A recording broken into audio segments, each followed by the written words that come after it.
Greetings, dear ones. I am Kryon, the magnetic service. My partner steps aside to such a degree that he has the ability, if he wishes, to listen or not. There was a time when he was glued to the message to make sure it was okay and had integrity. Now he knows it does. He relaxes with what's to come, especially this one. I want to talk personally to you about what you believe. I want to introduce to you a concept that you didn't expect. Beautiful. Dear ones, as human beings, you learn certain ways. When you were a child, most of your learning was by what was taught. What your parents gave you, what they taught you, what you learned in school. Your minds were like sponges and they took it all in. It shaped the way you thought and what you did and what you believed. When you became older, you had your own experiences to alter that. You had free choice to move, perhaps in a slightly different way than your parents gave you. And that became more conceptual. So you can see there are really a number of ways to learn. Most learning is done in a linear fashion, and it still is. Let us say that there was a concept of enlightenment that was new and that you wanted to know about, for it expanded the horizons of what you thought. And so you would then go to a meeting with pencil in hand. You'd go through the processes, the steps, you would learn, you'd write, you study, you practice. That's linear. It's tough to teach in a non-linear way, if not impossible. This is not an indictment of the process. It's an exposure of a new way of thinking. An exposure of non-linear teaching and receiving. And we've got some examples. And then something I want to tell you as well. It cannot be a process, dear ones. It cannot be a process. And everything to this point has been one. My partner, in his linear way, has put the items on the board for you to see. Number 1, number 2, number 3. It's the best he can do. Although they are conceptual, he still puts them one at a time on the board. Even in that, there's a bias for the one at the top is supposed to be the more important, the one at the bottom, the least. It's not that way. But that is the bias of how the human learns. Almost everyone in here has had the beauty and the opportunity at some age to fall in love. I would love to take you there now.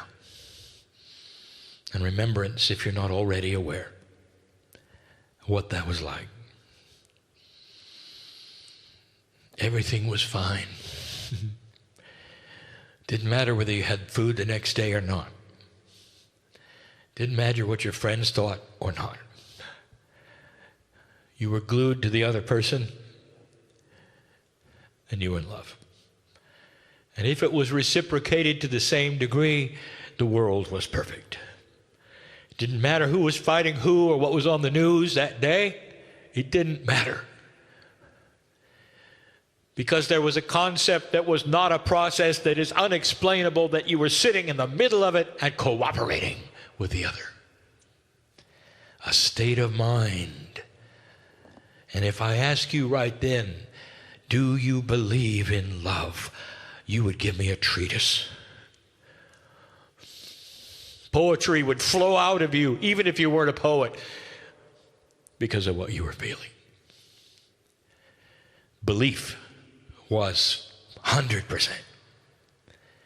And you never wrote anything down. You never went to a workshop. Now this is what I want to show you. There are stages of belief,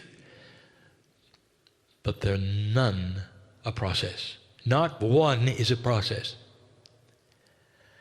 You're reaching an evolutionary stage of development where you cannot learn the same kind of things in a linear way.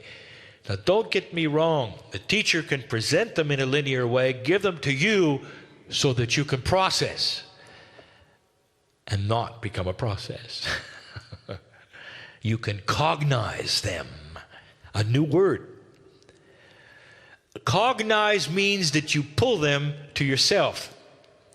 You experiment with them until they are you. You don't learn them. You become them. So the best teachers may give you linear things, but you're going to have to take those linear things and cognize them as a way of being. Eventually there'll be ways of teaching that are quantum, where you sit and absorb and there are no lists on the board. That's coming. Now, where is this going?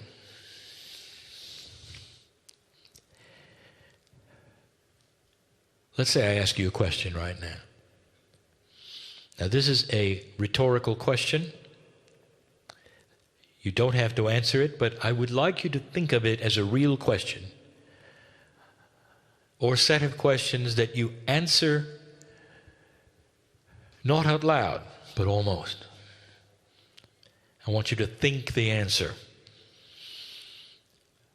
And it starts easy. Do you believe in God? And you will say, yes. And then it starts to get harder.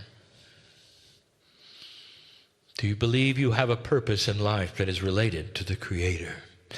Do you believe in energies? Do you believe you lived before? Do you believe there are energies in your DNA you're not aware of? Do you believe that you were seeded from those from another planet? Do you believe the galaxy teems with life? Do you believe that sound and color can change the personality of a human being? Do you believe? Do you believe? Do you believe that consciousness will win over matter? Could you create things out of nothing with your mind? Could a group of human beings with pure intent change the weather? Yes or no? Now, here's what happens.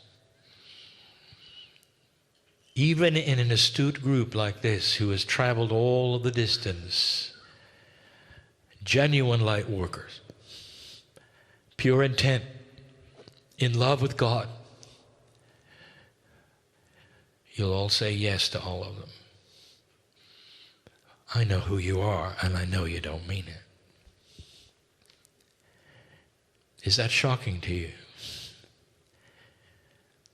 Here's a new concept, and I want you to think about this. When you were little, and you were uncertain, if you were fortunate to have loving parents, they'd take your hand and all was well. If you were afraid to go to new places, or it was upsetting or frustrating because you didn't know what was happening, you could always reach up and take your father's hand or your mother's hand, and it was fine. For they were a shield against that which was uncertain, and eventually moved you through it. And as they moved you through it, you cognized it. It became your reality, and the next time you were not as afraid. Some of you have lost the parents that did that. Some of you know that you have become your own hand to hold. There is no one bigger. Or is there? I want to invite you to a new concept. Listen to me. When I ask the question, do you believe in this and that and this? When Spirit asks the question, do you believe in this or that? It's not the voice in the sky judging you. I want you to be able to say and have the right to say, I'm not certain. I'm not certain. And at that moment in time, you can take the hand of God in any metaphor you want to until you are certain. Until it's been proved or disproved, and you can take your time. Here's what I want to tell you. You're linear. You expect there's some kind of a flash bulb of cognization that when you brought into the love of God and you realize there's more, that everything is supposed to come with it. Instantly, you believe in the strangest things you can imagine. And you sit there and you say yes to everything, because if you don't, somehow it just doesn't work. Here's the concept. You have the right to say, I'm not sure. And when you do, there is a process, yes, from Spirit, called love. It is a way of being that takes you by the hand and helps you with the things that you're not sure of. My partner doesn't like talking about himself, so I'm not going to use him in a literal fashion. I'm going to give a metaphor about my partner. He's happy with that.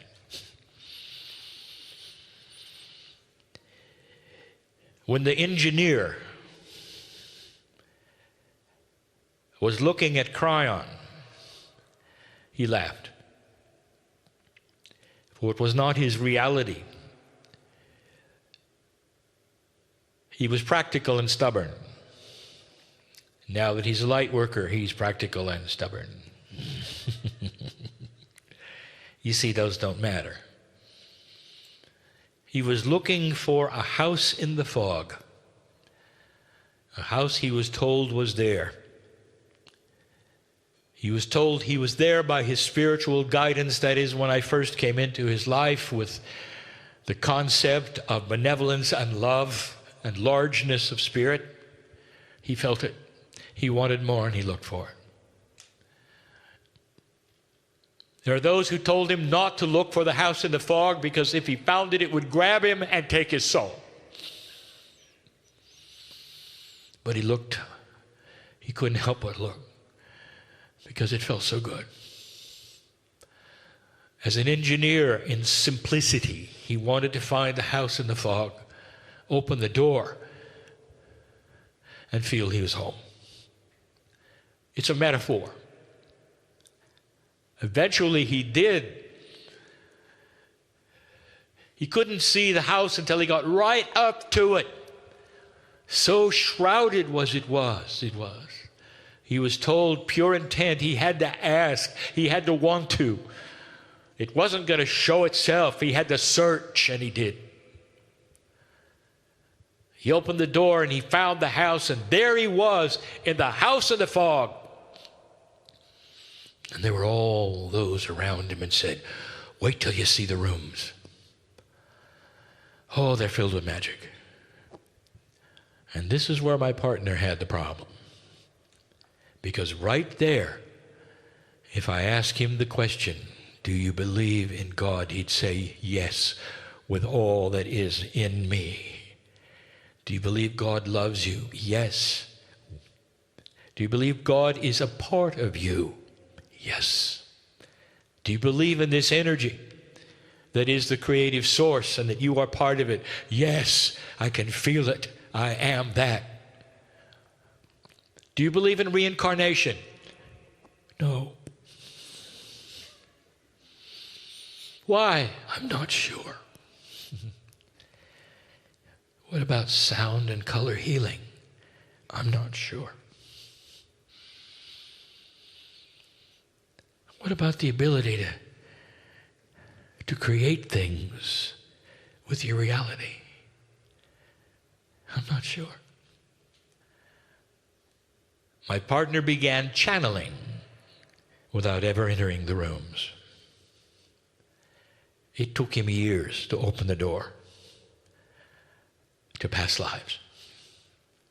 Years to go into some of the other things that some of you are so intimate with and natural with, and the engineer struggled.